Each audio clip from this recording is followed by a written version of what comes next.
일단 1번은 저기에다가 밑줄 좀 쳐주세요. 어디에다 밑줄 치시냐면은 저기 매출 채권. 무슨 채권이요? 매출 채권. 우리 매출 채권의 대손 충당금인데 여기에서 키포인트는 이거예요. 우리 대손 상각비 있었죠? 네. 대손 상각비는 뭐 관련돼서? 네, 판매비와 관리비 관련된 거죠. 그래서 그거를 일단 아셔야 돼요. 네. 그래서 얘는 매출 채권 관련된 거고 결론은 판매비와 무슨 비? 관리비다. 라고 요걸 첫 번째로 아셔야 돼요.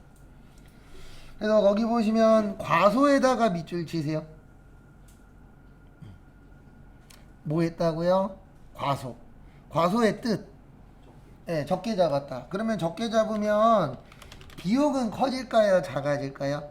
작아지겠죠. 왜냐면 이거 분개하면 이렇게 돼요. 차변의 대손 삼각비, 대변의 대손 충당금 이렇게 되는데 적게 잡았다 그랬으니까 비용은 뭐한다?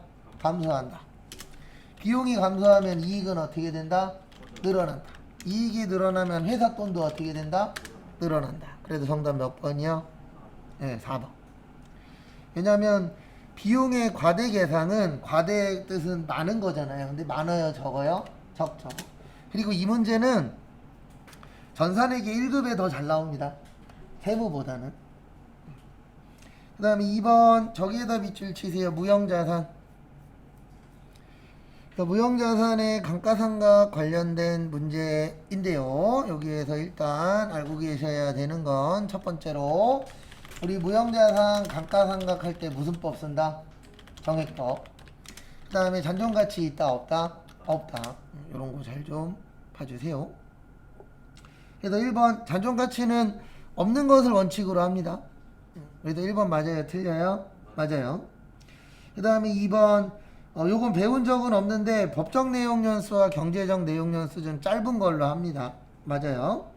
그래서 정답은 3번이에요. 이거 몇 번 적어드렸었는데 의제 매입세액이 구입식이고요. 감가상각은 무슨 식이? 사용식. 왜냐면 감가상각의 뜻이 쓰면 쓸수록 값어치가 뭐한다? 떨어진다기 때문에 정답은 몇 번이 되세요? 3번이 됩니다. 그리고 몇 년 이내로 해야 된다? 20년 이내. 그래서 좀 잘 봐주시고요. 그 다음에 그래서 정답은 3번. 그 다음에 3번 보시면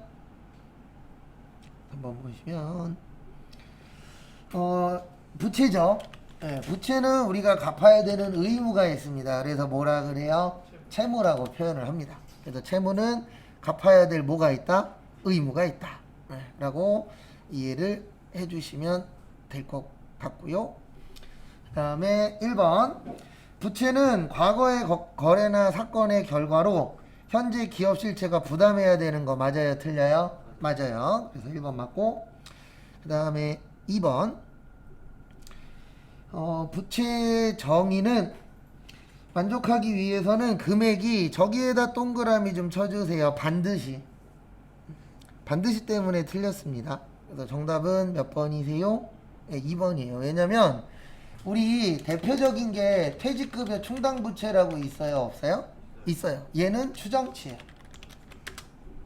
왜냐면 우리 퇴직금이라는 건 언제 주죠? 퇴직할 때 주죠. 근데 그 퇴직 시기에 따라서 퇴직 금액이 같아져요? 달라져요? 달라집니다. 네, 그러면 확정이에요? 미확정이에요? 미확정이에요. 그래서 정답은 몇 번이 되세요?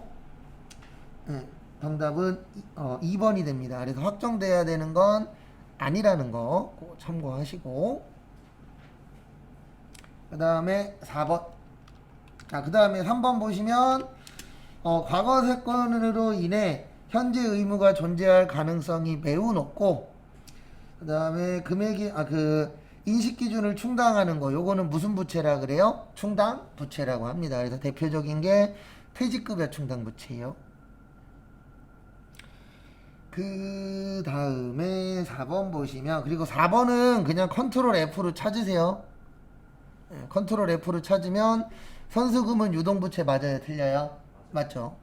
그래서 그런 거는 꼭 컨트롤 F로 찾으십시오. 그 다음에 4번은 저기에다가 밑줄 치세요. 누락. 누락의 뜻 뭐 했다? 빼먹었다. 그 다음에 당기순이익에다 밑줄 치세요. 어디에다 밑줄 치시라고요? 당기순이익. 우리 당기순이익은 어떻게 구하죠? 수익에서 뭐 빼죠? 비용 뺍니다. 대표적으로. 그래서 일단 거기 보시면은요, 첫 번째로 단기 발생 외상 매출 얼마 있었죠? 네, 10만원 있었습니다. 얼마 있었어요? 10만원. 근데 이거를 뭐 하셨대요? 네, 누락했대요. 네. 그러면 이거 분기하면 이렇게 되겠죠. 차변의 외상 매출금 10만원. 그 다음에 우리 외상 매출금이 나오려면 제품을 뭐 해야 되죠? 팔아야 되죠. 뭐의 증가? 수익 증가. 라고 첫 번째로 되셔야 되고요. 그 다음에 이제 두 번째 보시면 부가가치세 납부 요건 분기하면 이렇게 돼요. 차변의 미지급 세금 30, 대변의 현금 30. 이거 쉬운 문제는 아닙니다. 왜냐면 분기한다 그래서 맞추진 않아요. 근데 다행인 게 뭐냐면 거기에 20만원이 있어요, 없어요? 없어요. 이거 20만원 있으면 20만원 되게 많이 찍을 텐데 다행히도 20만원이 없습니다. 그래서 정답은 1번이에요. 왜 그러냐면 수익이 늘어나면 이익은 어떻게 된다? 증가한다. 그래서 정답은 1번.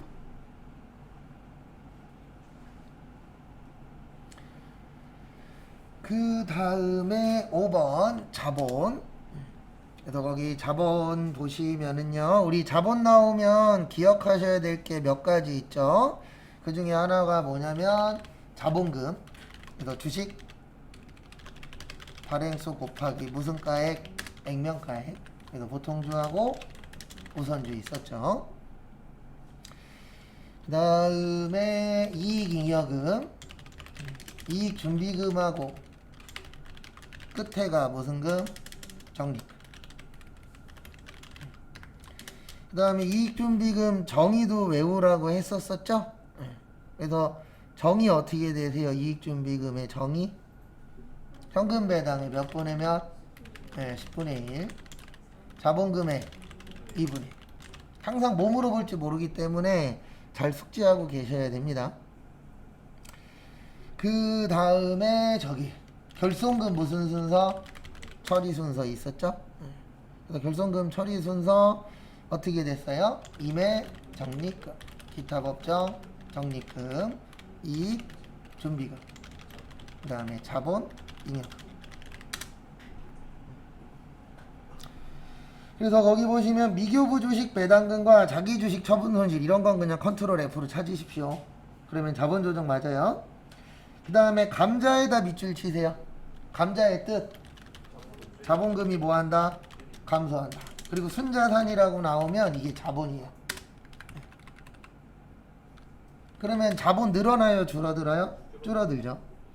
그 다음에 신주 발행비는 비용 처리하시면 된다? 안 된다? 안 된다. 이거 제가 여러 번 적어드렸잖아요. 유가증권의 주식이나 사채를 발행하거나 뭐 할 때, 처분할 때 비용 쓰면 안 된다. 그러니까 이익 나면 이익에서 빼고 손해 나면 손해에다가 더하자. 그래서 정답 몇 번? 3번. 비용 처리하시면 안 돼요. 상황에 맞춰서 더하거나 뭐 해야 된다? 빼야 된다. 그 다음에 4번. 그래서 정답은 3번이에요. 자본은 자본금, 자본잉여금 맞는데 모르겠으면 여기 오세요. 여기 계정 과목 및 무슨 등록이요? 적요 등록. 여기 오시면 여기 왼쪽에 있어요. 자본금, 자본잉여금, 자본조정, 기타 포괄, 이익잉여금. 있어요? 없어요? 있죠. 당연히 외우면 좋은데 있는 건 있는 거 활용하라 그랬잖아요. 왜냐면 있는 거 활용하는 게 훨씬 더 어때요? 편하죠? 그 다음에 6번 이건 배운 적 없습니다. 이거 어떻게 푸냐면 이거는 센스로 찍는 거예요. 1, 2, 3, 4번 중에서 보던 거 하나 있죠? 안 보던 거 몇 개 있죠? 네, 그럼 뭐가 답이에요? 보던 게 답이죠. 정답 몇 번이요? 2번. 원래 그렇게 하는 거예요. 어쩔 수 없어요. 왜냐면 이건 책 찾아도 없어요. 우리 보조 부분 배분 방법에 몇 가지 있죠? 네, 직접, 그 다음에 단계, 그 다음에 상호. 근데 거기에서 물어본 건 보조 부분 배분이에요? 제조간접비 배분 차이예요? 제조간접비 배분 차이. 그래서 정답 몇 번? 2번. 이렇게 푸는 거예요. 어쩔 수 없어요. 왜냐면 이분이 이렇게 풀라고 준 거예요. 네, 우리 책 뒤져봐도 거기에 있는 1번, 3번, 4번은 없어요. 책 안에는. 네. 참 나빴죠? 근데 어떻게 하겠습니까? 이분도 머리 굴려서 낸 거예요. 그 안에다가 완전 이상한 거 내면 사람들 못 찍을 거니까. 그래서 문제 많이 풀면 이것도 하나의 방법입니다. 문제 많이 풀잖아요. 그러면 맞는 거 찾으시오 그러는데 하나가 많이 보던 거야. 그럼 그놈이 답. 틀린 거 찾으시오 그러는데 세 개가 보던 거야. 그러면 안 보던 게 뭐예요? 답. 어쩔 수 없어요. 그렇게라도 풀어서 맞춰야 됩니다. 근데 전제 조건은 뭐냐면 문제를 뭐 해보신 분만, 많이 풀어보신 분만 가능합니다. 그 다음에 7번 저기에다 밑줄 치세요. 평균법. 그 다음에 평균법에 뭐 구하래요? 예, 기말 제공품의 원가. 그래서 평균법은 말 곱하기 완 플러스 말분의 초 플러스 당. 그 다음에 완성품 무슨 양? 그러면 분모. 단위당 원가 분모 분자. 근데 지금 물어본 건 뭐죠? 기말 제공품이죠. 근데 기말 제공품 물어보면 공식 뭐 한다? 다 쓴다. 그래서 지금 문제는 공식을 다 쓰셔야 돼요. 그 다음에 재료는 무슨 투입? 모두 투입, 전량 투입. 가공은요? 균등. 그래서 결론은 이렇게 푸는 겁니다. 어떻게 푸시냐면 일단 하나씩 구해야 돼요. 재료비 먼저 할게요. 네, 재료비는 무슨 투입? 전량 투입.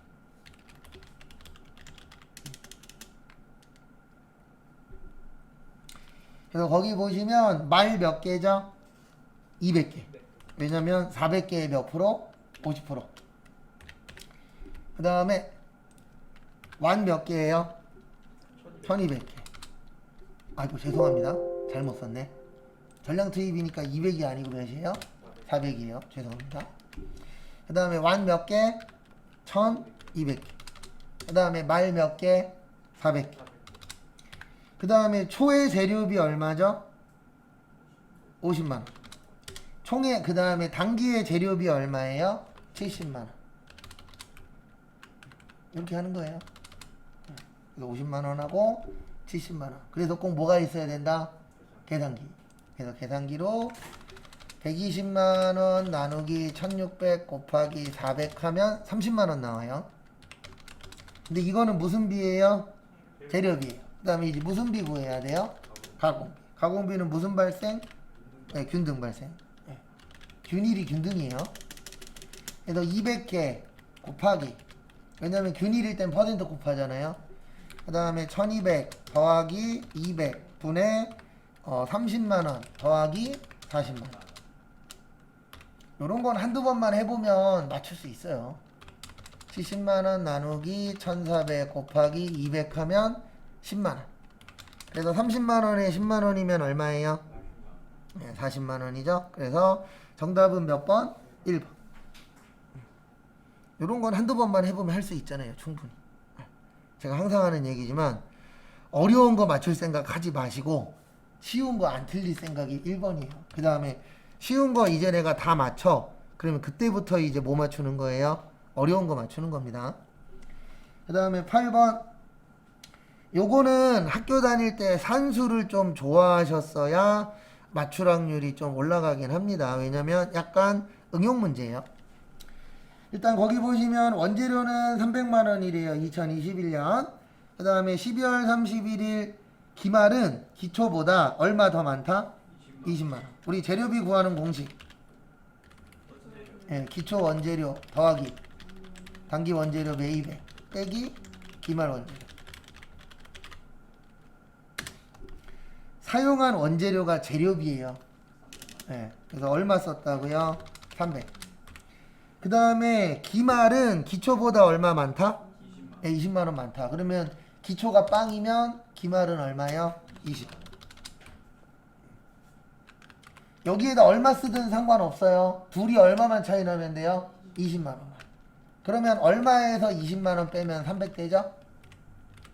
네, 320에서 20 빼면 얼마 돼요? 300 되죠? 그래서 정답은 몇 번? 3번. 근데 요거는 약간 응용 능력이 조금은 필요합니다. 왜냐면 우리 학교 다닐 때 약간 산수에서 그 XY 풀듯이. 저거 X 값이니까 그러면 저 마이너스 20만 원을 왼쪽으로 옮기면 플러스 되니까 더해서 풀어도 상관. 뭐 그렇게 해도 상관없어요. 그 다음에 9번은 원가에다 밑줄 치세요. 원가.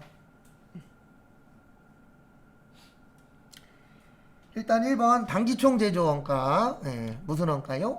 단기총 제조 원가. 그래서 우리 보시면 T자에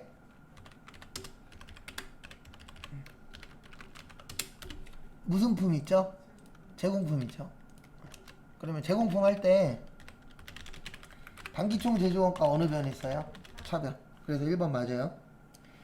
그 다음에 단기 제품 제조 원가는 어느 변에 쓰죠? 대변. 그래서 몇 번 맞아요? 2번도 맞아요. 그 다음에 제품 계정에서는 단기 제품 제조 원가 어느 변이죠? 차변이죠. 그래서 정답 몇 번? 4번. 제품 매출 원가는 매출 원가 계정에서는 차변이에요. 근데 제품 계정에서는 어느 변이죠? 대변이죠. 그러니까 누구 계정이냐 잘 봐야 돼요. 그 다음에 10번 제조 원가. 우리 기초 원가 또는 무슨 원가? 기본 원가. 재료비랑 뭐요? 노무비. 그 다음에 가공 원가 또는 무슨 원가? 전환 원가. 노무비랑 뭐요? 간접비. 그 다음에 재료비, 노무비, 간접비 맞죠? 정답은 4번. 판매 근로자는 제조 원가예요? 판매비와 관리비예요? 네, 판매비와 관리비죠. 그래서 정답은 4번입니다.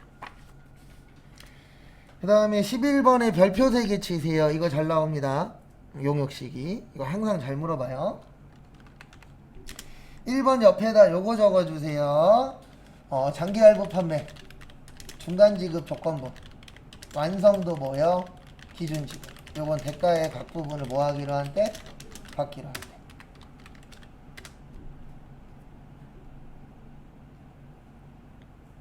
그래서 1번은 맞아요. 그리고 2번도 잘 봐주세요. 2번도 은근 답으로 잘 내거든요. 폐업하면 폐업하는 데예요. 2번도 맞습니다.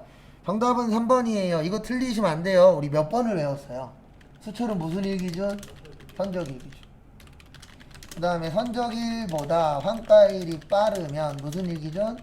환가일 기준. 그 다음에 기준환율이랑 무슨 환율? 재정환율. 그래서 정답은 몇 번? 네, 3번.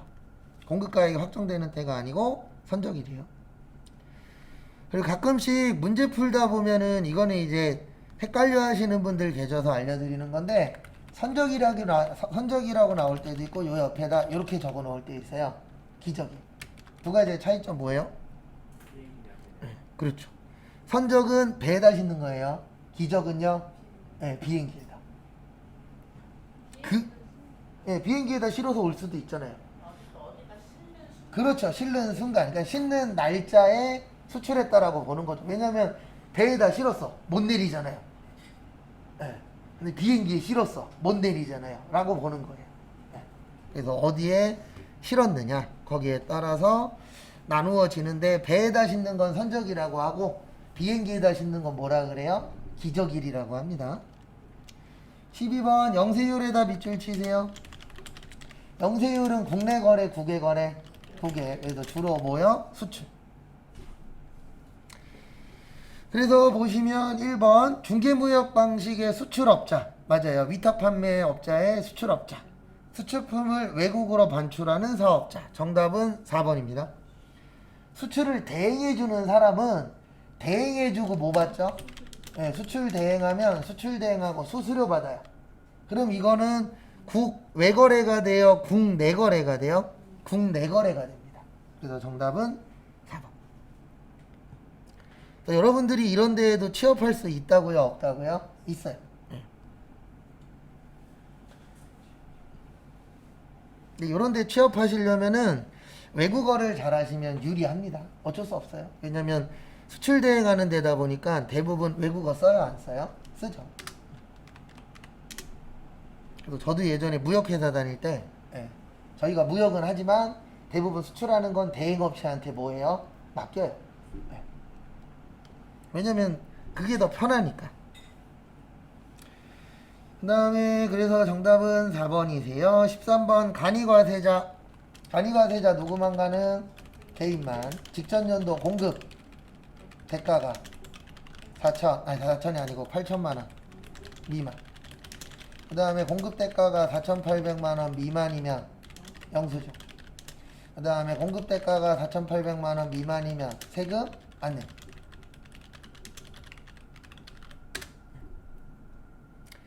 그래서 보시면 1번 8,500만원이 미달이에요? 8천이에요? 8천. 그 다음에 이게 2021년 7월 1일 이후로 바뀌었어요. 네, 바뀐 건 맞는데 모든 간이과세자는 아닙니다. 얼마보다 크면 세금계산서 발행하는 거예요? 4,800. 근데 거꾸로 4,800보다 작으면 뭐 해야 된다? 네, 영수증. 그래서 2번도 틀렸어요. 3번 전액 매입세 공제 안 됩니다. 일부만 돼요. 그 다음에 간이과세자도 과세사업과 면세사업을 겸용할 수는 있어요? 없어요? 있어요. 그래서 정답은 몇 번이 되세요? 네, 4번이 됩니다. 겸업은 가능합니다. 겸업이라는 게 뭐냐면 과세도 팔고 뭐도 파는 거예요? 면세도 파는 거. 그거는 가능하다. 참고하시고. 이게 공통매입세와 관련된 문제인가요? 만약에 이렇게 되면 이제 공통매입세 되는 거죠. 네. 그 다음에 14번 저기에다 밑줄 치세요. 부동산 임대.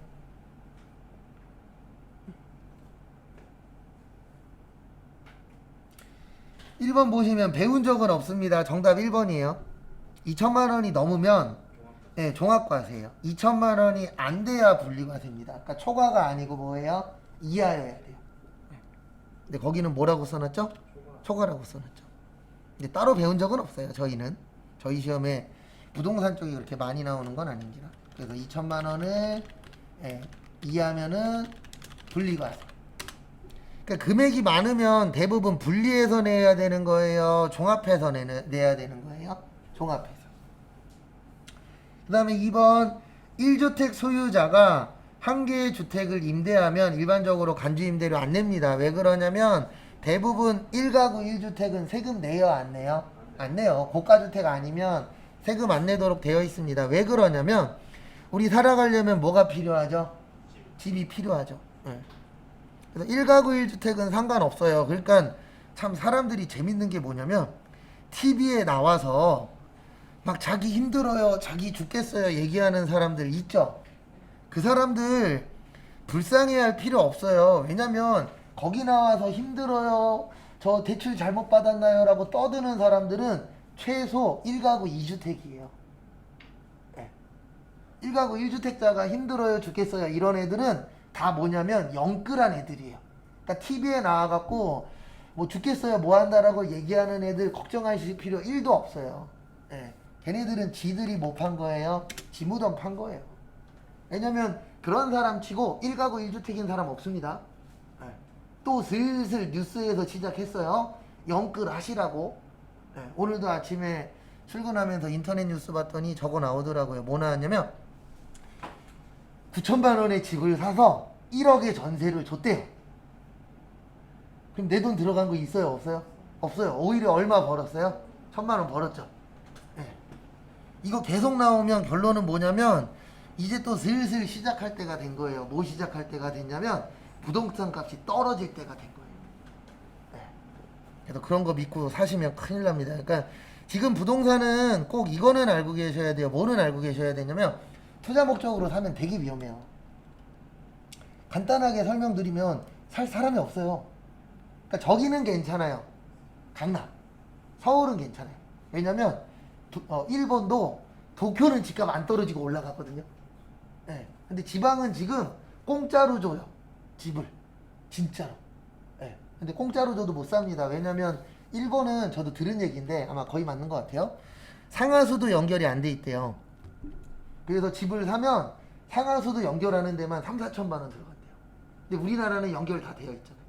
그리고 그게 좀 다르다라고 하는데 어쨌든 부동산 위험은 해요. 그래서 이러면 상관없어요. 저희 집처럼 저희 집 빌라인데 예, 샀어요. 집값 뭐 할 거예요? 떨어질 거예요. 빌라라 웬만하면 상관없어. 그러면 사셔도 돼요. 근데 이런 사람은 사면 안 돼요. 나 집값 떨어지면 죽을 거야. 이런 사람은 절대로 지금 사면 안 됩니다. 위험해요 되게.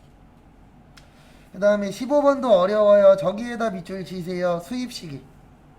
좀 이런 건 좀 안 내줬으면 좋겠어요. 우리 근로는 뭐가 중요하죠? 네, 근로 제공했냐가 중요하잖아요. 그래서 1번 맞아요. 그 다음에 주식 매수 선택권. 요거는 주식 매수 선택권을 행사한다. 이걸 뭐라 그러냐면 스톡 옵션이라 그래요. 일명 스톡 옵션이라 그래서 어디에서 많이 하냐면은 저기 뭐지? 우리 그 벤처 기업 이런 데에서 예, 좀 유능한 사람들 이런 사람들 데리고 올 때 뭐를 못 하냐면 그 사람한테 월급을 많이 못 주잖아요. 그러니까 스톡 옵션이라 그래서 회사 주식을 줘요. 그럼 그 사람이 이걸 갖고 있다가 뭐 2년이면 2년, 3년이면 3년 보유 기간이 있습니다. 그 이후에 뭐 하는 거죠? 이걸 팔아버려요. 그래도 돈 많이 버신 분들이 있어요, 없어요? 있어요. 왜냐면 모든 회사들이 다 대기업으로 시작한 게 아니잖아요. 뭐 중소나 중견으로 시작해서 올라가는 회사들이 있어요, 없어요? 있죠. 그래서 내가 만약에 야놀자의 주식을 많이 갖고 있어. 그럼 그런 데들은 많이 올라갈 확률이 어떻죠? 높죠. 그럼 대박 나는 거죠. 그 다음에 잉여금도 좀 잘 봐두세요. 잉여금 나오면 항상 잉여금은 처분결의일이에요. 그 다음에 인정상여. 요거는 근로를 제공한 날. 요 인정상여가 뭐냐면은 원래는 상여금이 아닌데 예, 법에서 이건 상여금으로 인정을 하겠다. 상여금이 뭐죠? 보너스예요. 보너스. 예, 추가로 주는 거. 일명 성과급도 상여금입니다. 그래서 우리가 대기업 왜 가요? 네, 성과급 때문에 가는 거예요. 성과급이 뭐 요즘엔 그렇진 않지만 많이 나올 때는요 중소기업 연봉 이상 나와요. 네, 막 5천만 원 1억씩 나와요. 네, 좋은 데 들어가시면. 그래서 대기업 가는 거예요. 대기업 가는 이유가 별거 없어요. 대기업이라 그래서 처음부터 많이 줘요? 아니에요. 근데 다니는 이유 중에 하나가 오래 다닐 확률도 높고 네, 그 다음에 성과급이나 이런 것도 부서만 잘 들어가면 어때요? 막 웬만한 사람 연봉 뺨 때리듯이 주니까. 그래서 지금 또 시작하셨잖아요. 현대 기아차에서 데모하고 계시죠? 네, 몇 살까지 다닐 수 있게 해달래요? 68세까지. 돈도 싫대요. 왜냐면 3천만 원 어차피 그 사람들 1년 다니면은 그거에 3, 4배 벌잖아요. 그분들 덕분에 대한민국이 발전 안 하는 것도 솔직히 있습니다. 대한민국의 외국 회사들이 노조가 무서워서 회사를 못 짓겠대요. 그래서 대한민국에 공장이 많지 않아요. 외국 공장들이. 국내 공장은 많은데 외국 공장들이 많이 들어와야 되잖아요. 근데 안 들어와요. 왜냐면 노조 무서워서 못 하겠대요. 왜냐면 우리나라는 뽑기는 쉬운데 자르기가 어떻죠? 어렵죠. 외국은 뽑기도 쉽고 자르기도 어때요? 쉬워요. 그게 장단점이 있습니다. 꼭 잘린다라는 게 좋은 건 아니에요. 근데 이게 해결이 되려면 우리나라는 저게 없어지긴 해야 돼요. 우리나라는 계약직이 월급이 똑같아요? 달라요? 다르죠. 네. 근데 외국은 대부분 동일 노동 뭐예요? 동일 임금이에요. 네. 다 그런 건 아닙니다. 나라마다 다르긴 한데. 근데 우리나라는 동일 노동 다른 임금이잖아요.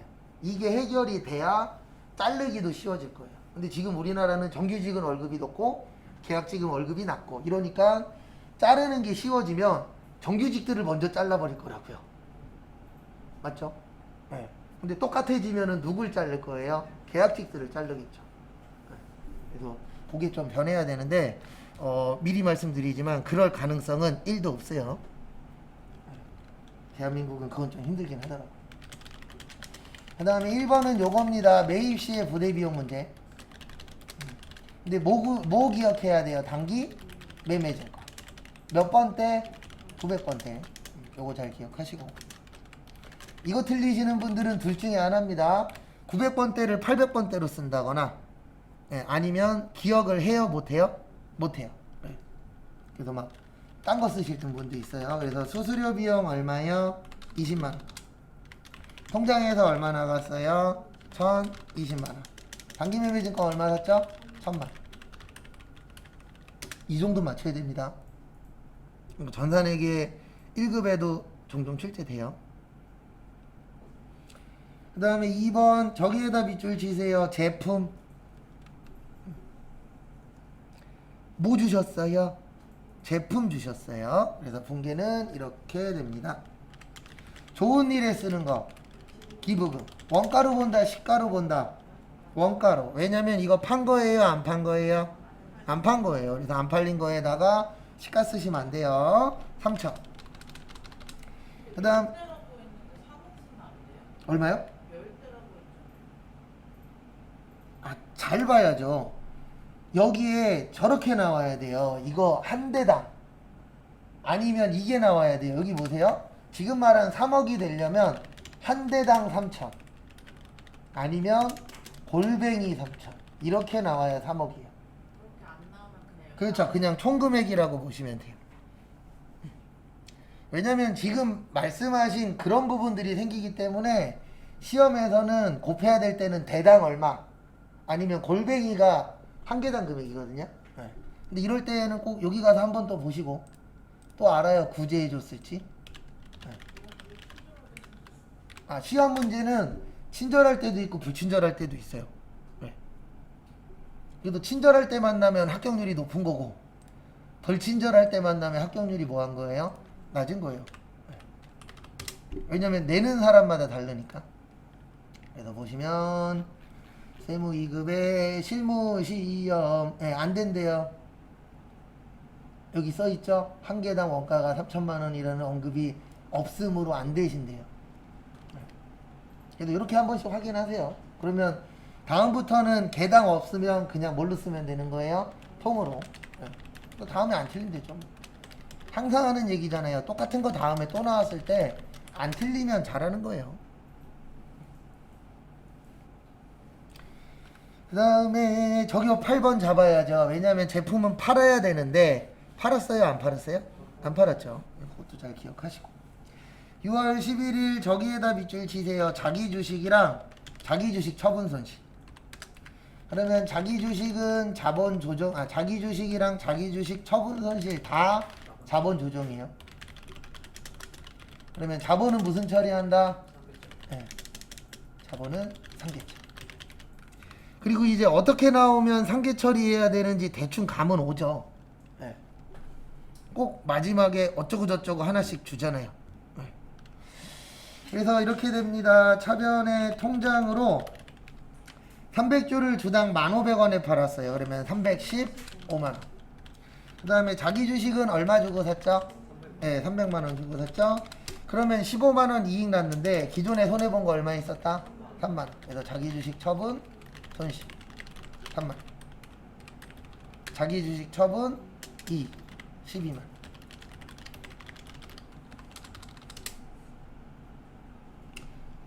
그 다음에 4번 3천에서 얼마 빼요? 550 빼요. 그러면 얼마 나와요? 2450. 근데 거기 보시면 저기에다 밑줄 치세요. 중대한 실수. 근데 이거 왜 맞추냐면 여기 잠깐만 보세요. 이거 손해본 거죠. 네. 유형자산이라고 치면 처분 손실이 없어요. 그래서 이걸 쓰게끔 뭐 한 거예요? 만들어 놓은 거예요. 왜 그러냐면 처분 손실이 있으면 우리는 못 쓸 거예요. 처분 손실 당연히 씁니다. 왜냐면 맨날 처분 이익이냐 처분 손실이냐 했으니까. 그래서 일부러 이렇게 만든 거예요. 그나마 뭐 하라고요? 덜 틀리라고. 그래서 대변에 기계장치 3차.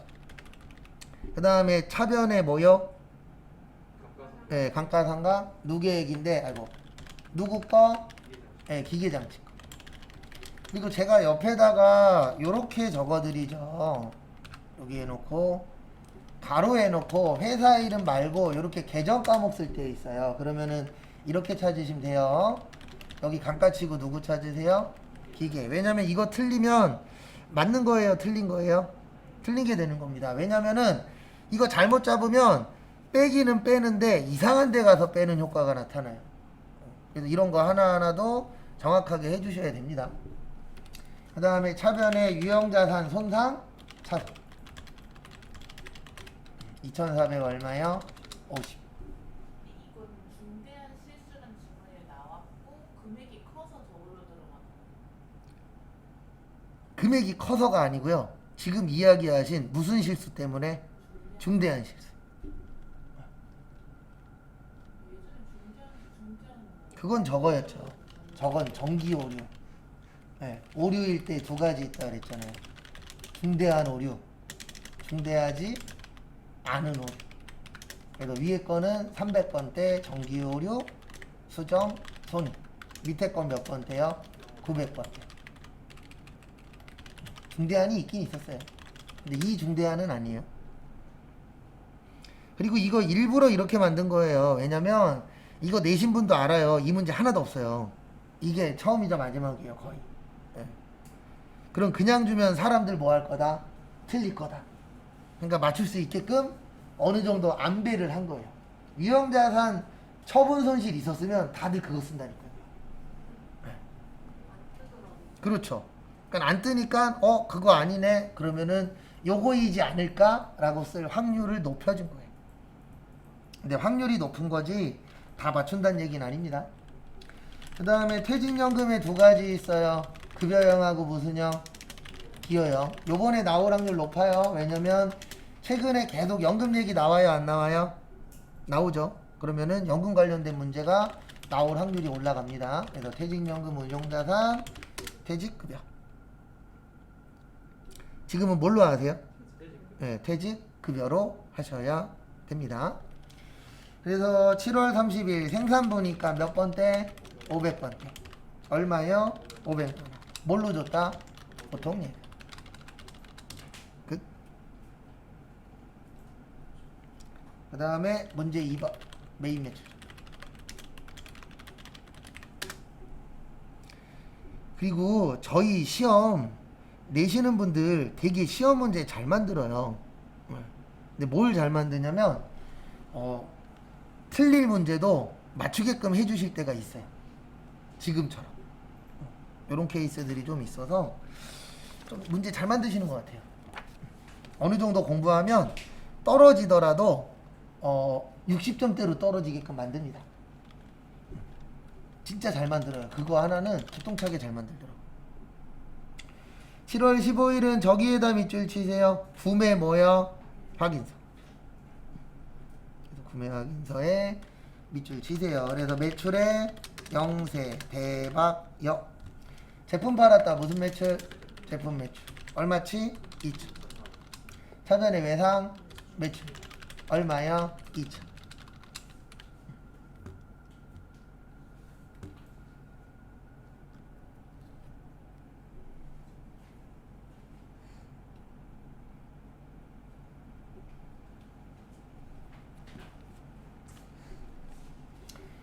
그 다음에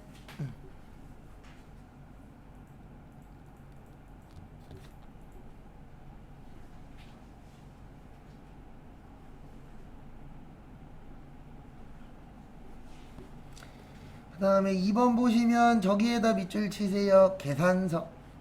그래서 8월 10일 날 매입에 모여 연세. 그 다음에 마케팅 여예요, 부예요, 역. 그 다음에 800번대 도서 인쇄비. 그 다음에 미지급금 3만원. 뭐 별건 없습니다.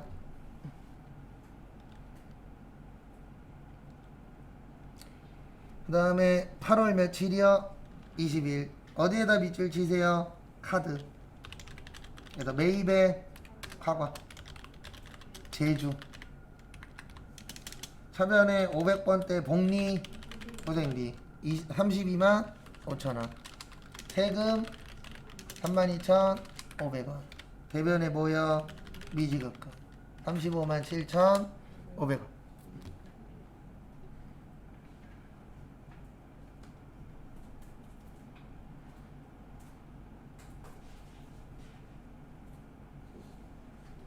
카드 넣어요? 아, 카드 빼먹었죠. 무슨 카드요? 우리 꼭 넣어야죠. 카드. 근데 저 메이트에 문제 받는 거는 더 많은.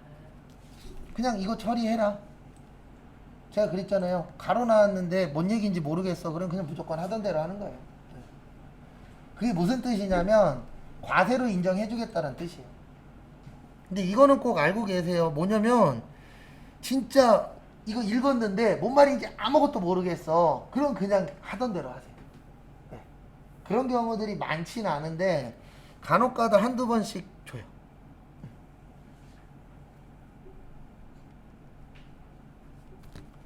그래서 참고하시고.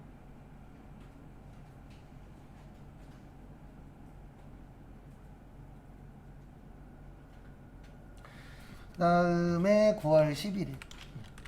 그래도 종종 실제 시험장 가서 가로 때문에 틀리시는 분 있어요. 왜냐면 읽으면 이거 내가 잘못 푼 거 아닌가? 이렇게 생각하시는데 그냥 하던 대로 하시면 돼요. 그게 힌트라고 주는데 힌트가 독이 될 때가 있어요. 그 다음에 9월 11일 저기에다 밑줄 치세요. 무슨 영수증? 현금 영수증. 그래서 매입에 뭐요? 현관. 매입이 아니고 팔았죠? 네, 뭐의 현과 매출.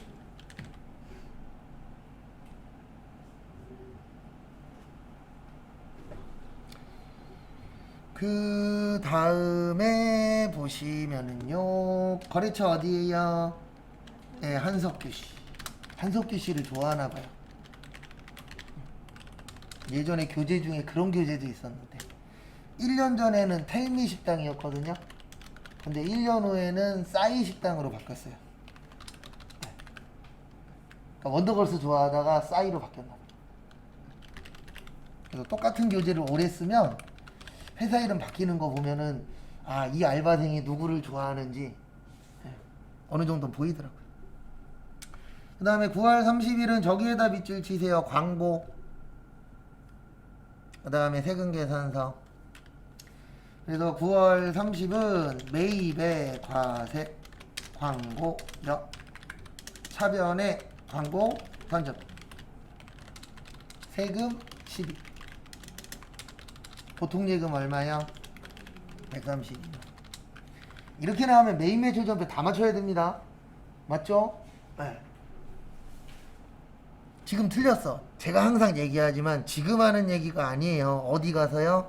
시험장 가서. 이 정도면은 꼭 다 맞추셔야 돼요. 그 다음에 문제 3번에 1번은 수출 시점 명세. 그리고 마지막 날 최근 거 안 푼 거랑 해서 한 5개에서 10개 정도 프린트해서 드리긴 할 거예요. 그리고 미리 좀 설명을 드리면 25, 26, 27일 날 여기 비어 있어요. 근데 25, 26은 제가 일이 있어서 안 나올 거고 27일 날은 나올 거예요. 그러니까 혹시 집에서 공부 잘 안 되시면 나와서라도 하십시오. 근데 꼭 여기 아니더라도 집 밖으로 나오는 게 공부는 됩니다. 집 안에 있으면 공부하고 싶어요? 하기 싫어요? 하기 싫죠.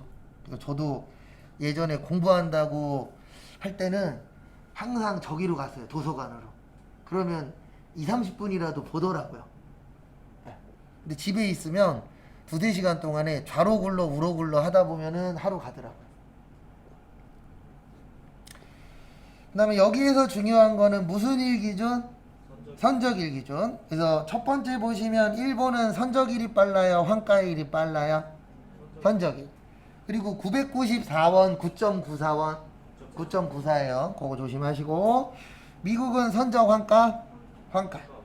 영국은 선적 환가? 네, 선적. 일단 그게 먼저 되셔야 됩니다.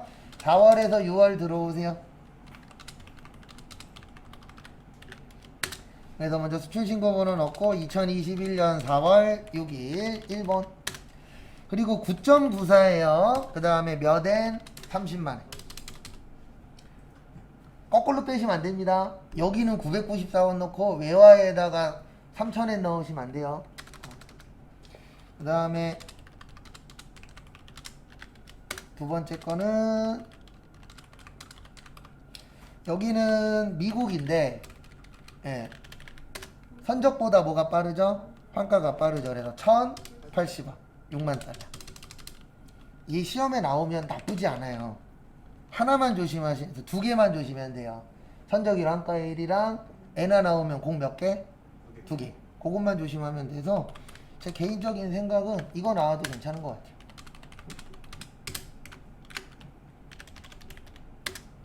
그 다음에 환율은 1,110원. 그 다음에 75,000원. 끝. 그리고 저번에도 한번 설명드렸지만 이 수출신고 번호 없으면 여기에다가 다이렉트로 넣는 거예요. 여기 위에. 네, 기타에다가. 어디에다 넣는 거라고요? 기타. 뭐 없으면? 수출신고 번호 없으면. 그러니까 이렇게 넣는 거예요. 만약에 이 마지막 게 수출신고 번호가 없어. 그러면 1에 외화는 75,000에 원화 금액은 8,325만원. 이렇게 넣는 거예요. 만약에 세 번째 게 뭐가 없으면. 그렇죠. 계산해서. 우리가 직접 계산해야 돼요. 계산은 해줘요? 안 해줘요? 안 해줘요. 네. 그래서 뭐가 없으면 수출신고 번호. 지금까지 딱 2번 나왔어요. 그리고 나머지는 다 수출신고 번호 있어요. 프로그램 선적일자는 그냥 무조건 선적일. 그럼요. 왜냐면 여기 써 있잖아요. 무슨 일자? 선적일자. 그냥 환율만 선적으로 갈 거냐, 환가로 갈 거냐. 그것만 바뀌는 거예요. 그 다음에 2번 요거 나오시고 이제 신고서로 오세요. 그리고 저거 수출신청 명세서 없는 거는 수업 끝나기 전에 찾아서 따로 풀게요. 하나인가 몇 회인지 기억 안 나는데 어쨌든 저희 이제 슬슬 나올 때 됐거든요. 요맘때 전후로 기억이 나니까 그거는 저희 수업 시간에 못 푸는 내용이면 제가 해서 따로 찾아서 풀게요. 몇 기 확정이요? 2기 확정. 몇 월에서 몇 월? 10월에서 10일. 이제 날짜는 외우기 싫어도 외워졌죠. 그러니까 공부는 자격증 공부는 그냥 계속 반복이에요. 계속 했던 거 또 하고 또 하고 하다 보면 하나씩 늘어요. 항상 이거 먼저입니다. 매출 자료, 매출의 과세, 매출의 소출. 그래서 이렇게 해주시면 되세요. 일단은 1번에다가 2억 3천에 2,300. 그 다음에 6번에다 얼마요? 4,500. 그러면 매출 자료 끝. 그래서 이렇게 하면 아마 1점 내지 2점 정도 주실 거예요. 난이도에 따라서 점수는 바뀌니까. 그 다음에 매입 자료. 전자세금 계산서로 발급한 게 9천만 원에서 900만 원이 있는데 이 중에 1,000만 원은 기계장치 산 거래요. 그러면 이렇게 됩니다. 매입과세 일반이 8,000. 그 다음에 매입과세 고정이 얼마요? 1,000. 그리고 고정 헷갈리면 이렇게 하라 그랬어요. 여기 가서 컨트롤 뭐요? F. 무슨 장치? 기기장치. 치고 밑에를 보는 거예요. 얘를 보는 게 아니고 밑에 감가 있다 없다? 있다. 그러면 뭐다? 그러면 고정이 되는 거예요. 근데 토지처럼 밑에 감가 있다 없다? 없다. 그러면 일반이 되는 거예요. 그래서 감가가 있느냐 없느냐. 그 다음에 카드로 샀는데 사무용품 사셨대요. 그러면 매입에 뭐예요? 과가 내는 거죠. 그리고 얼마요? 800. 그 다음에 예정신고 누락. 매출에 뭐요? 수출. 일단 여기까지 정리하시고.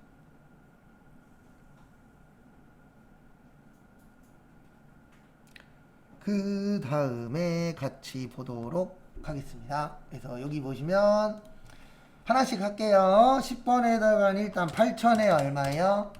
800. 그 다음에 11번에 1,000에 얼마요? 100. 그 다음에 카드는 여기에요. 카드는 몇 번에다 넣어요? 네, 41번에 800에 얼마요? 80. 그 다음에 예정신고 누락분 36번. 36번에 얼마? 300. 그 다음에 가산세 조금 이따 할게요. 예, 가산세 구해야 됩니다. 왜 구해야 돼요? 매출 예, 매출 잘했으니까 잘못했으니까 잘못했으니까. 매입이었으면 안 해도 됩니다. 근데 매출일 때는 해야 돼요. 왜냐면 국가 입장에서 매출이 중요해요, 매입이 중요해요. 매출이 중요해요. 왜요? 팔면 뭐 내야 되니까? 세금 내야 되니까. 근데 매입은 덜 중요해요. 왜요? 많이 사면 세금 덜 내니까. 예, 그래서 매입 누락한 거는 국가가 냅두는 거예요. 왜요? 오히려 누락하면 국가에서는 땡깁니다. 예, 뭐를 더 거둘 수 있죠? 세금. 그래서 지금 난리잖아요. 대한민국 50조가 부족하대요. 돈을 써야 되는데 50조 정도가 부족하대요. 그거 다 나중에 누구한테 걷어갈 거예요? 일반 서민한테 걷어갈 겁니다. 왜냐면 지금 현재 대빵이 그쪽 글씨라. 그래서 여기 보세요. 여기 전자신고세 공제 얼마예요? 10,000원. 그 다음에 이제 가산세 구해야 돼요. 가산세 몇 개?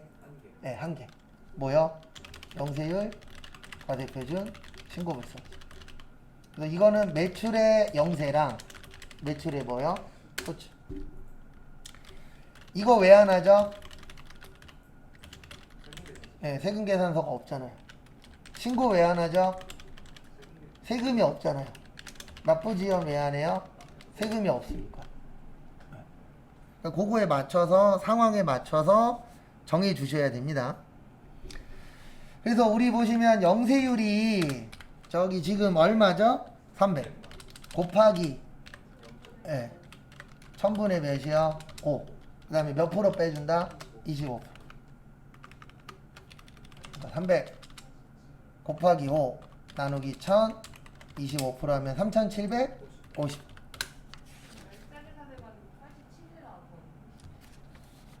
네, 3개월 이내. 네.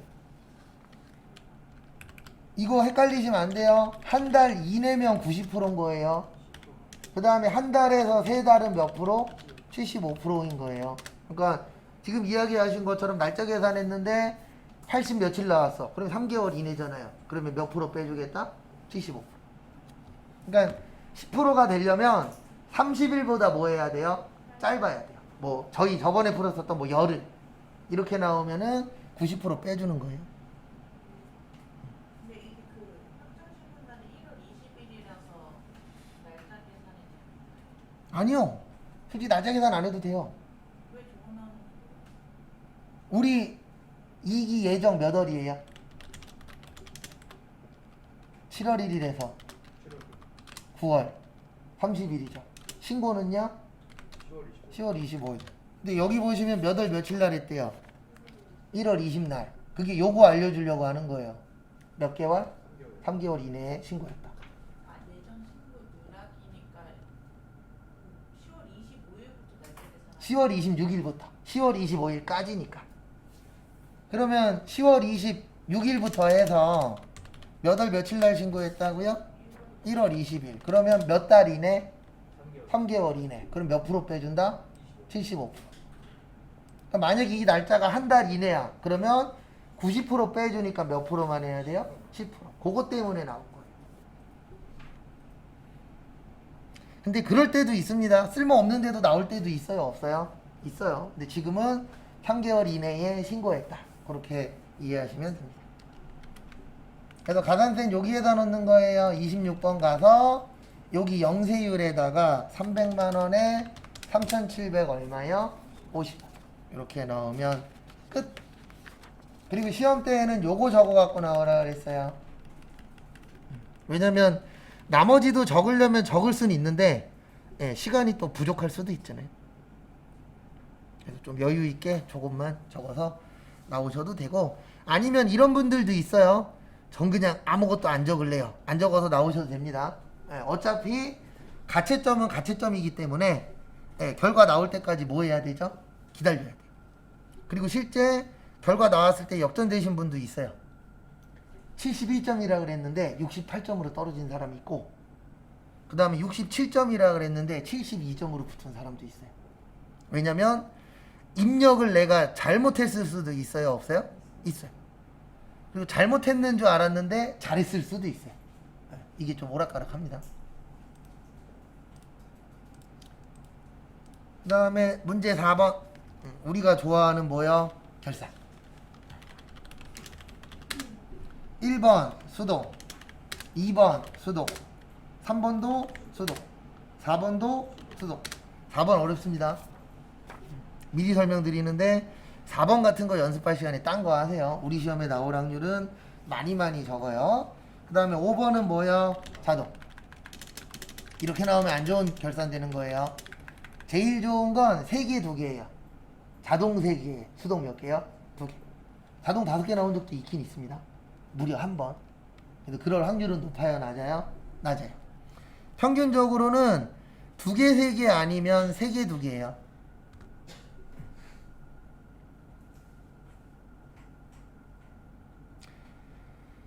그 다음에 또 하나씩 보시면 1번은 저기에다 밑줄 치세요. 매도 가능 증권. 무슨 증권이요? 매도 가능 증권. 그러면 내용은 이렇게 되는 겁니다. 300만원 떨어졌다가 얼마 올랐죠? 예, 1000만원 올랐죠. 그리고 여기 보세요. 매도 가능 증권 평가 이익하고 매도 가능 증권 평가 손실은 뭐라고요? 이게 뭐예요? 자본이에요. 자본은 무슨 처리? 예, 상계 처리. 그래서 무슨 처리 해주셔야 돼요? 예, 상계 처리 해주셔야 됩니다. 그래서 그 부분 참고를 해주세요. 그래서 이렇게 됩니다. 처음에 1500 됐다가 1200이 됐어요. 그러면은 매도 가능 증권 평가 손실 얼마 있다? 300. 근데 얼마 됐다? 1000만원 올랐죠? 그래서 매도 가능 증권 1000만원. 그 다음에 기존에 손해본 거 얼마 있었다? 300. 그러면 이익은 얼마 만났다? 700만. 그래서 얘를 틀리는 이유는 두 가지. 하나는 분개를 못해서 틀려요. 그리고 또 하나는 다 해놓고 틀리는 사람도 있어요. 어떻게 틀리냐면은 앞에 보세요. 지금 다 썼죠? 여기 들어와 보세요. 일반 전표 입력하신 분들은 일반 전표 몇 월 며칠? 차변에 매도 가능 증권 위에 거 밑에 거 예, 아래 거라 그랬어요. 뭐 할 땐 밑에 거라고요? 예. 1년보다 뭐 할 때? 길 때. 그래서 이걸로 넣어야 돼요. 이거 다 해놓고 급하게 넣었다가 위에 걸로 넣으신 분들도 있어요. 그러면 다 해놓고 틀린 거 되는 거예요. 그래서 제가 아까 설명드린 71점이 68점이 될 수도 있는 거예요. 왜냐면 이것만 맞으면 합격인데 얘를 잘못 넣었어. 그랬을 수도 있어요, 없어요? 있어요. 그래서 시험장 가시면 하셔야 되는 것 중에 하나가 뭐 꼭 해야 되는 건 아니지만 되도록이면 하세요. 뭐 하시냐면은 입력 맞게 넣었나만 확인하세요. 맞았나 틀렸나 확인하지 마시고. 왜냐면 솔직히 맞았는지 틀렸는지 나도 모르잖아요. 네. 근데 입력을 했는지 안 했는지는 확인할 수 있어요, 없어요? 있죠. 네, 그런 건 좀 해주시면 좋습니다. 그 다음에 2번은 저기에다 밑줄 치세요. 대여. 그 다음에 이자율 7%. 대여가 뭐 하는 거죠? 빌려주면 뭐 받아야 돼요? 이자 받아야 돼요. 그래서 3천만원 곱하기 몇 프로? 7%. 그 다음에 1년은 몇 달이요? 12달. 우리 몇 월 달이죠? 네, 9월 달부터 했죠? 그러면 9, 10, 11, 12 해서 몇 개월? 네, 4달치. 그 다음에 계산기로 두드리면 되죠. 3천 7 4 해서 70만원 남아요. 얼마 남아요? 70만원. 근데 거기 보시면 받았다 못 받았다? 네, 받았다라는 말이 있어요, 없어요? 없어요. 그래서 결론은 못 받았다. 무슨 수익? 미수수익. 얼마 못 받았다? 70. 뭐 못 받았다? 이자. 끝. 이 정도 맞추셔야 됩니다. 시험장 가셔서 이 정도는 충분히 할 수 있어요. 그 다음에 3번 저기에다 밑줄 치세요. 유동성 장기부채. 우리 유동성 장기부채 언제 쓰죠? 비유동부채가 무슨 부채 됐을 때? 유동부채 됐을 때. 그래서 1년 넘던 게 몇 년 이내가 될 때? 1년 이내가 될 때. 근데 거기 보시면 다시 몇 년이 넘어갔죠? 2년. 예, 1년이 넘어갔죠. 그러면 차변의 유동성 장기부채. 얘는 줄어야 돼요. 왜 그러냐면 이제 1년 이내 아니잖아요. 중앙. 이제 무슨 차이금? 장기 차이. 그러니까 우리가 일반적으로 풀던 거에 거꾸로 문제예요. 우리가 원래 풀던 건 대부분 차변의 장기 차이금, 대변의 유동성 장기부채. 요거는 1년 넘던 게 1년 이내가 될 때. 근데 지금 문제는 1년 이내 됐던 게 1년이 넘어갔죠? 그럼 반대로 해주시면 돼요. 그 다음에 4번. 설명은 열심히 제가 드릴 건데, 요런 거는 한두 번만 보시고요. 한두 번만 확인해 보시고, 모르겠어. 그럼 그냥 넘어가세요. 그리고 요런 거 볼 시간에 다른 거 연습하세요. 뭐 이론 정리를 한다거나, 분계를 한두 개 더 풀어본다거나. 왜냐면, 이거 다음에 나와도 맞출 확률이 높진 않아요. 완벽하게 이해하지 않으면. 그래서 사채에다가 밑줄 치세요. 사채. 그 다음에 저기에다 밑줄 치세요. 할인 발행. 할인 발행의 뜻. 예, 싸게 발행했다. 그래서 앞에 잠깐 보세요. 우리 할증 발행이 있고 무슨 발행이 있죠? 할인 발행이 있어요. 할증의 뜻이 뭐죠? 비싸게. 예, 비싸게 발행했다. 그러면 우리 회사 입장에선 좋은 거예요, 나쁜 거예요? 좋은 거예요. 그래서 할증 발행하게 되면 이자가 줄어들어요. 할인 발행의 뜻은 싸게 발행한 겁니다. 그럼 우리 회사엔 좋은 거예요, 나쁜 거예요? 나쁜 거예요. 왜냐면 할인 발행이라는 건 싼 거잖아요. 그럼 회사 입장에서는 싸게 하는 게 좋아요, 비싸게 하는 게 좋아요? 비싼 게 좋죠. 그래서 할인 발행하게 되면은 우리 회사에서 그만큼 손해 본다는 얘기예요. 근데 뭐를 많이 준다는 얘기예요? 이자. 뭐를 더 준다? 이자를 더 준다. 라고 일단 첫 번째로 이해가 돼야 맞출 확률이 올라갑니다. 절대 쉬운 문제 아니에요. 그 다음에 두 번째, 거기 보시면 1000만원짜리인데 얼마에 발행했대요? 945만 5,350원. 우리 액면의 뜻이 뭐죠? 네, 어디에 써 있는 거? 종이에. 종이에 얼마라고 써 있대요? 1000만원. 그리고 이자 얼마 주겠대요? 종이에 몇 프로 주겠다라고 써 있어요? 3%. 그러면 얼마 주는 거예요? 30만원 주는 거예요. 근데 우리는 얼마에 발행했다? 945만 5,350원. 우리 외울 때 혹시 이거 기억나세요? 사채도 삼각한다. 근데 무슨 법 쓴다? 유효이자율법. 여기 유효이자율법이에요. 거기 보시면 945만 5,350원에 발행했는데 이자율은 몇 프로죠?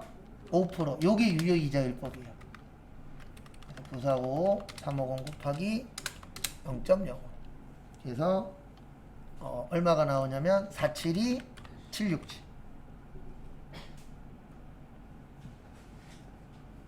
쉬운 문제 아닙니다. 그래서 이자는 유효이자율법에 의해서 주는 거예요. 그래서 이자는 얼마가 되는 거예요? 472 767. 왜냐면 그만큼 우리 회사가 이자만큼 손해를 보는 거예요. 네, 왜냐면 무슨 발행했기 때문에? 할인 발행.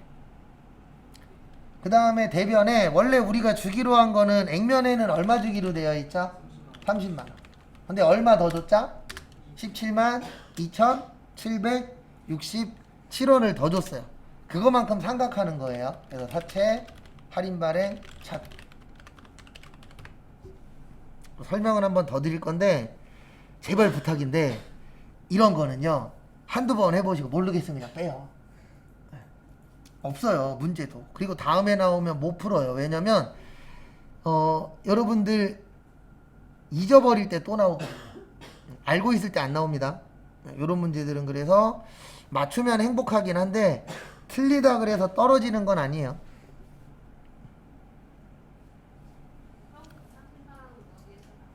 그 우리 이자 얼마 주기로 했어요? 거기 밑에 써 있잖아요. 액면 이자는 매년 뭘로 준다? 네, 현금으로 준다. 있어요, 없어요? 있죠. 네. 그래서 현금인 거예요. 그래서 간단하게 한번 더 설명드리고 넘어갈 겁니다. 우리 사채 발행할 때 할인 발행이라는 건 싸게 발행하는 거예요. 그러면 싸게 발행하는 만큼 우리 회사에 손해 봐야 돼요, 안 봐야 돼요? 봐야 되죠. 근데 그 손해를 뭘로 보는 거냐면 이자로 보는 거예요. 그래서 이자를 100원이라도 뭐 하는 거예요? 더 주도록 되어 있습니다. 왜냐면 할인 발행이라는 게 싸게 발행하는 건데, 그러면 사채를 사는 사람들 입장에서는 이걸 싸게 산다는 이유는요, 다르게 얘기하면 이 회사는 위험하다는 얘기예요. 맞잖아요. 네. 내가 이익 보고 사. 그러면은 이거 문제 있을 확률이 올라가요? 떨어져요? 올라가요. 그 대신 그 회사에서는 뭐를 더 주겠다? 이자를 더 주겠다. 이렇게 되는 겁니다. 내용은. 근데 아까도 설명드렸지만 나는 이거 뭔 말인지 모르겠어. 그러면 5번 연습을 하세요. 우린 4번 맞추는 것보다 1번, 2번, 3번, 5번 맞추는 게 더 중요해요. 선생님, 그 이자 건수랑 이자 증가해서 그 이자가 우리가 주는 이자가 증가하고 그렇죠. 이자가 요게 왔다 갔다 하는 거예요. 여기가. 근데 하지 마십시오. 나중에 또 갖고 가고 또 엉뚱한 얘기 하시는 분 있어요. 그 다음에 5번은 이렇게 하면 되죠. 여기 가서 몇 월에서 몇 월이요? 1월에서 12월. 그 다음에 제일 밑으로 내려서 여기 얼마 있어요? 860 치고, 그 다음에 계산기에다 얼마 찍어요? 2200 찍어요. 그리고 얼마 빼요? 860 빼요. 얼마 나와요? 1340. 그리고 무슨 추가? 이게 더 중요해요. 왜냐면 4번을 맞추면 80점을 넘길 수 있지만 5번을 틀리면 70점을 못 넘어요.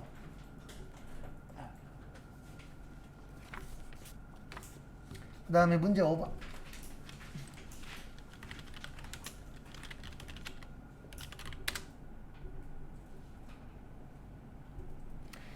그래서 문제 5번 보시면 여기죠. 사원 등록 오세요. 사원 등록 오셔서 몇 번으로 등록하래요? 101번 관예요. 89012325487554. 그 다음에 2021년 7월 며칠이요? 1일. 나머지는 넣을 거 없죠? 그 다음에 부양가족 가셔서 본인, 이분 남자예요? 여자예요? 여자예요. 그럼 뭐 넣어야 돼요? 부녀자.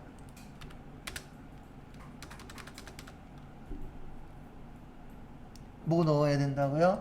부녀자. 앞에 보세요. 부녀자 공제는 일단 두 가지 조건이 있어요. 하나는 소득 금액이 얼마? 3천만 원 이하. 총급여는 얼마? 4,100만 원 이하. 거기에 해당되죠. 이분 총급여 얼마예요? 3천. 그래서 제가 그랬잖아요. 남자가 나오는 게 좋다고. 왜요? 고민 하나 줄어드니까. 이거 남녀 평등이랑 상관없는 거예요. 우리는 그냥 고민이 하나라도 줄어야 되잖아요. 근데 여자분 나오면 부녀자 공제. 그 다음에 두 번째. 그 다음에 첫 번째로 배우자가 있는 뭐야? 여성. 이분이 여기에 해당되잖아요. 배우자가 얼마 버냐는 상관없어요. 내가 얼마 버냐가 중요한 거예요. 그 다음에 배우자가 없을 때는 꼭 이거여야 됩니다. 뭐야? 세대주. 그래서 세대주이면서 부양가족이 있을 때.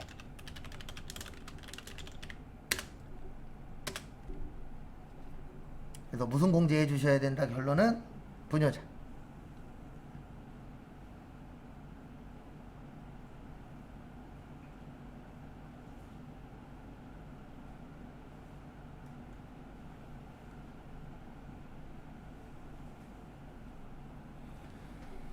그 다음에 보시면은요, 구정민님, 돈 많이 버시죠? 이분 돼요, 안 돼요? 안 돼요. 뭐 많이 벌어서? 돈 많이 벌어서. 그래서 부. 그 다음에 이거 조심하십시오. 지금은 본인의 아버지니까 1번이에요. 배우자의 아버지면요 2번이에요. 요거 조심하세요. 언제 어떻게 나올지 모르니까. 그 다음에 본인의 아버지 권정문님 600-324-1354-877. 복권 당첨금은 상관이 있다 없다? 없다. 그래도 60세 이상. 그 다음에 어머님 송미영님 6205-2023-24-876. 이분은 돼요 안 돼요? 안 돼요. 근데 어차피 돈 볼 필요도 없어요. 50 몇 세예요? 9세예요. 60세 안 넘습니다. 그리고 돈 동거여도 돼요? 어떤가요? 동거 안 해도 제가 그랬잖아요. 동거는 누구만? 형제자매. 나머지는 동거든 비동거든 상관없어요. 근데 부모님이 저기만 안 사시면 돼요. 어디만이요? 해외에만 안 사시면 돼요. 그래서 동거는 누구만? 형제자매만. 그 다음에 아들 구태성 170103314357 몇 세 이하? 20세 이하. 그 다음에 오빠. 오빠면 뭐예요? 형제? 자매. 그래서 오빠 권우성님 850-112-145452. 그 다음에 요분은 뭘로 잡으세요? 장애. 끝. 1분 후에 넘어갈 거고요. 이상한 거 있으시면 물어보시고요.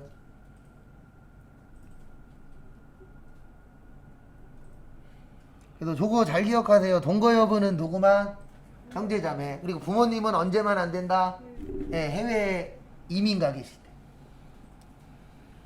거기에는 해외로 출국했다라고 나오는데 이민 가 계신 거라 그랬죠? 출국도 그럼 이민으로 가죠? 아니요. 그 틀린 말이에요. 왜 출국이라 그러냐면 이민이라 그러면 사람들이 욕한다니까요. 네. 출국 여기도 만약에 출국으로 써있으면 이민. 네, 그게 이민이에요. 네, 똑같은 말이에요. 이민이라고 안 나와요. 왜냐면 이민 간다 그러면 사람들 욕해요, 안 해요? 욕해요. 무슨 욕해요? 나라 버리고 도망간다고 욕습니다. 댓글에다가. 딱 두 분류로 나눠요. 한 분류, 저 같은 사람 부러워요. 왜냐면 이민 가려면 뭐 있어야 돼요? 돈 있어야 돼. 이런 부류가 있고, 또 하나는 그지 같은 놈, 나라를 버리고 도망을 가, 욕 처먹어야 돼요. 그래서 욕 쓰는 사람도 있어요. 항상 두 분류입니다. 자식이 이민 가 있는 경우도 그건 상관이 없는 게 어차피 20살 넘었어요. 네. 제일 많이 물어보시는 게 자녀 이민 가면 어떻게 해요? 어차피 20살 넘어서 상관없어요. 그리고 저거는 돼요. 유학 가 있는 건 돼요. 그리고 대부분 이민 가면 몇 살 넘었어요? 20살 넘었으니까 그건 상관없습니다. 그리고 20살 전에는 이민 가요? 유학 가요? 유학 가요. 그 다음에 다음 거 여기로 오세요. 연말정산.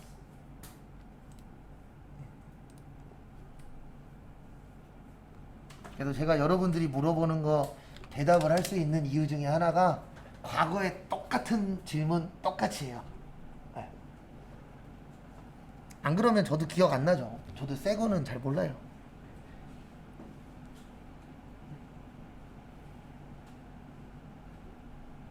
그래서 어떤 분들 그러시잖아요. 강의는 하면 할수록 는다고. 그 얘기 맞더라고요. 해보니까. 연말정산 보시면 저기 밑줄 쳐져 있는 데 있죠. 부양가족 명세탭, 월세주택, 그 다음에 연말정산. 이분 얼마 벌어요? 6천. 이거 왜 중요하냐면 저기 월세 7천. 월세랑 산후조리원 얼마요? 7천만 원이에요. 7천보다 적으면 그냥 결론적으로는 다 돼요. 라고 보시면 돼요. 산후조리원은 밑에 힌트 있어요? 없어요? 있죠. 네, 그거 보고 하시면 됩니다. 네, 다 이하예요. 네. 초과되면 무조건 세금 많이 내는 거예요. 네, 그러니까 무조건 다 이하예요. 그 다음에 일단은 최원호 씨부터 보도록 하겠습니다. 여기 눌러주세요. 부양가족. 여기 최원호. 네. 신용카드는 안 넣을게요. 시스템이 안 맞으니까. 신용카드 얼마?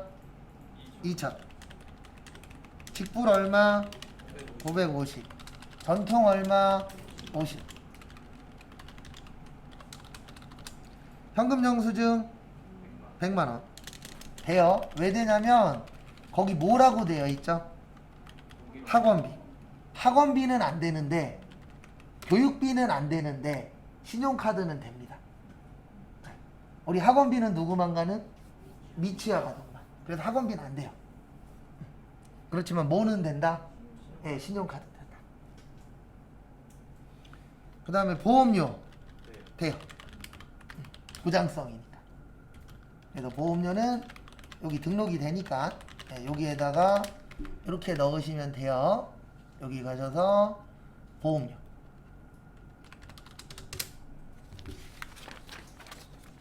그 다음에 의료비. 의료기관에 낸 거 돼요 안 돼요? 돼요. 시력교정용 되는데 얼마만? 50만원만. 그래서 이렇게 나오면 60을 지워버리세요. 그리고 그 옆에다 얼마라고 써놓으세요?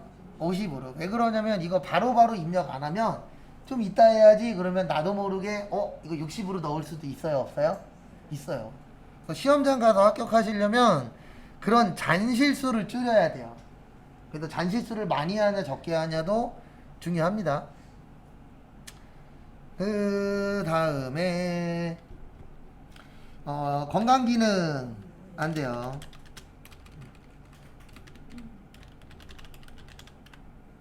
왜 이래? 왜 이래 계속 오타가 많이 나? 교육비. 독학에 의한 학위 취득 됩니다. 독일어 안 돼요. 학원은 누구만? 네, 미취학 아동만. 그래서 여기에다 이렇게 넣으시면 돼요. 여기 보시면은 여기 일반에다가 얼마요? 네, 300만 원. 의료비도 생략할게요. 시스템 안 맞으니까. 그리고 의료비 이렇게 나오면 한 번에 300만 원 넣어도 되고요. 250, 50 넣어도 맞습니다. 그 다음에 기부금. 천재지병. 예, 요건 특례기부금. 왜냐면 천재지병 관련된 건 국가 관련된 거잖아요. 그래서 특례. 그 다음에 정치자금.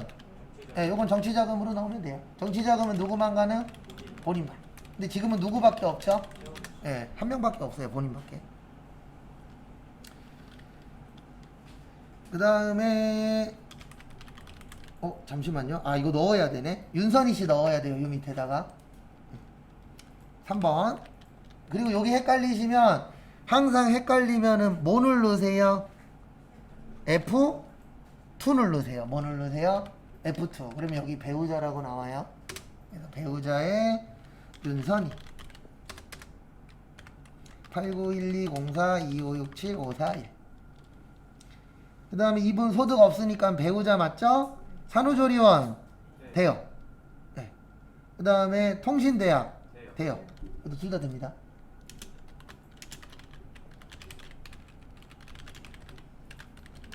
그래서 이렇게 통신대학만 넣을게요. 산후조리원은 의료비 안 맞으니까 생략하고 여기 일반 가서 얼마야? 100만. 네, 100만 원. 그리고 뭐요? 대학. 네, 여기 대학생 몇 번이요? 3번. 산후조리원은 시스템이 안 맞아서 생략할게요. 네. 산후조리원은 저기 그 뭐냐 의료비 들어가면 제일 끝에 산후조리원 있어요. 거기 동그라미 맞춰주셔야 돼요. 동그라미 몇 번이요? 1번. X는요?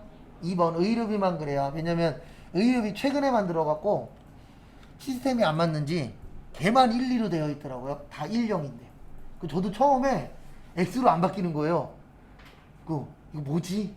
설명을 해야 되는데 근데 잘못 눌렀는데 되더라고요. 항상 모든 건 실수해서 시작하는 겁니다. 그 다음에 최슬기 자녀 2101014561788 그리고 여기 출산 및 입양은 첫째면 첫째, 둘째면 둘째, 셋째면 셋째, 넷째도 셋째. 왜냐면 셋째 이상으로 되어 있어요. 이렇게 해서 한 번만 넣는 겁니다. 이건 요번 연도에 그렇죠. 요번 연도에 태어났을 때랑 요번 연도에 입양했을 때. 그래서 작년에 태어났다, 작년에 입양했다 그러면 넣으시면 안 돼요. 그 다음에 의료비 돼요 안 돼요? 돼요. 그 다음에 월세 됩니다. 아까 얼마면 된다고요? 7천. 월세 가서 임대인명의 서영금. 그 다음에 유형은 단독. 그 다음에 84 서울시 중랑구 망우로 200 그 다음에 2021년 1월 1일에서 12월 31일. 그리고 요거 조심하세요. 연간월세 70이요, 840이요? 840. 그리고 가끔가다 이렇게 나올 때도 있어요. 2023년 10월 1일부터 12월 31일이다. 그러면 그때는 3달치만 하는 거예요. 맞죠? 세 달치를 그렇죠. 연간에다 넣는 거죠. 연말에 정산. 그렇죠. 무조건 1년치가 아니에요. 월할 계산해야 될 때도 있어요. 그렇게 나오면은 나쁜 시험 되는 겁니다.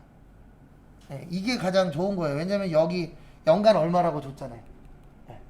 그래서 월할 상각이라고 나오면 몇 달치씩 계산하셔야 돼요? 한 달치씩. 그래서 그거 참고하시고 잠깐 쉬었다가 12시 35분에 볼 거예요.